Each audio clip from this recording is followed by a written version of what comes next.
If you are someone who is going to fly to the Philippines very soon, then this video is for you. Keep watching.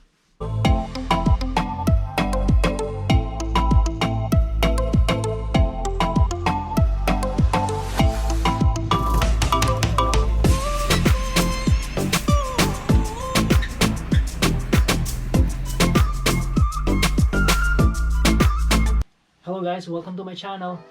So basically this is not a type of content that I used to share in my YouTube channel, but I just realized very recently that it would be a big help if I'm going to share all the basic things that I experienced the time I went to the Philippines. Before I start, I would like to tell you that I have an encoded Microsoft copy of all the details that I'm going to share with you in this video. So that means every now and then I'm going to look at this side of the screen. So last December 17, I traveled to the Philippines, and these are the things that you need to prepare. So first, you have to book a flight. So that's the most important thing that you have to prepare. Book a flight. Next, hopefully you are vaccinated. So you have to have with you your vaccination card, or you may also get a vaccination certificate at the city hall or at the ward office. So in my case, I'm fully vaccinated. I have a vaccination card with me, the small one. And then aside from that, just to make sure, I got a vaccination certificate from the ward office. I really applied at the ward office so that I can get the vaccination certificate. I suggest that you get a vaccination certificate. So it's better to have an official copy of a vaccination certificate issued by Japan government. So how to do it? First is you have to check the website online to know the requirements. So check the website of the city hall or the ward office. And next, you have to download and print and fill out the application form. And once you're done, you have to send all the requirements via JP Post. So what are the requirements? There are 4 requirements: a photocopy of your passport, a photocopy of your vaccine card, and the application form, and a reply envelope, A4 size, with a post stamp on it. So you really have to buy a post stamp from the convenience store, like from Family Mart, Lawson, and you have to paste it on the envelope so that when the city hall or the ward office already have the certificate, they can directly send it back to you, and then you will receive it in a few days or within a week. So number 3, you have to get an RT-PCR test result within 48 hours before departure. So in my case, before, there was a 72-hour RT-PCR test result, but now it's 48 hours. And then before having an RT-PCR test, I suggest that you have to check the updates in the Philippines and in Japan. Yeah, so just to save money, it's very expensive to have the RT-PCR test, and just to make sure that you are really going to fly to the Philippines and go back to Japan if you want to, then yeah, you have to check travel updates. So another thing is RT-PCR test is different from the PCR test, so just be mindful of that. So actually, if you are living in Osaka or Hyogo, I'm actually living in Osaka. So if you are living in Osaka or Hyogo or at the Kansai area, you can try Sanomiya Travel Clinic.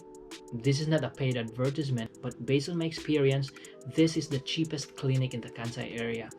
So it costs 15,000 yen, while some other clinics and hospitals, it would cost you 22,000 yen, 35, 40, 45,000 yen. So they also offer the English copy of the negative test result. You can have the result via email, or you can pick it up if you want the original copy. Either of the two will do anyway. And actually, Sanomiya Travel Clinic is very close to Kobe Sanomiya Station, both JR line and Hankyu line. 4th requirement is the One Health Pass registration. You have to register at the One Health Pass, and be sure to screenshot the given QR code at the end of the registration process. So actually, you are going to register online, type all the details needed and information needed, and there will be a QR code at the end of the process. There's no need to print it out, but you just have to screenshot the QR code because it's very important. You can do the One Health Pass registration as early as 3 days before the flight. And if you want to make sure to have a smooth registration process, then you may look for a tutorial online. During the online registration, there are times when the system is down, and please don't get stressed. So just close the link and do it over and over again until you are successful with the process. Another thing to keep in mind is that before you do the One Health Pass registration, you must already have the negative RT-PCR test result, because you have to upload the test result together with your vaccination certificate or vaccination card. And then number 5, please prepare your passport and residence card.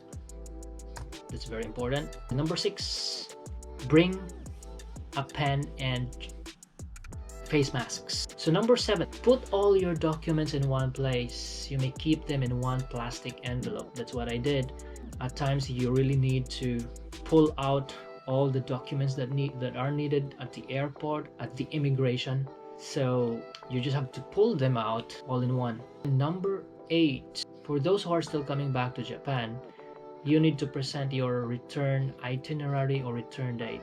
This is needed at the check-in counter and at the immigration. The counter staff will ask you what date are you coming back to Japan, if you're coming back to Japan, and the immigration officer as well will ask you when are you gonna come back to Japan.